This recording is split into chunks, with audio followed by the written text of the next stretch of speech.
Natagpo ang walang buhay rin ng isang batang lalaki sa isang taniman ng tubo sa Purok 1, Tagumpay, Barangay Marbil, Matalam, Cotabato.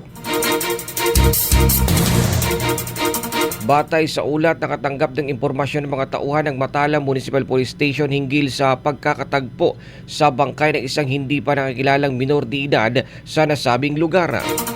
Agad namang rumisponde ng mga pulis upang beripikahin ang ulat at magsagawa ng paunang imbestigasyon.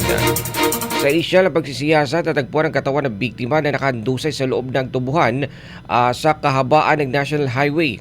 Napansin din umano ang mga hinihinalang sugat sa likurang bahagi ng katawan at yan ng biktima. Kalaunan, kinilala ng biktima bilang isang 14 anyos na out-of-school youth at residente ng Barangay Marbil, Matalam, Cotabato na tinukoy lamang sa alias na MG. Dinala ng mga tauhan ng Municipal Disaster Risk Reduction and Management Office ang bangkay sa Rural Health Unit para sana sa post-mortem examination.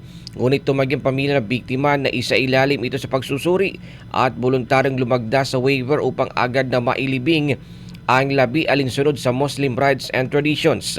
Patuloy ang investigasyon ng Matalam Municipal Police Station upang matukoy ang tunay ng nangyari sa insidente kung may posibleng managot sa pagkamatay ng biktima.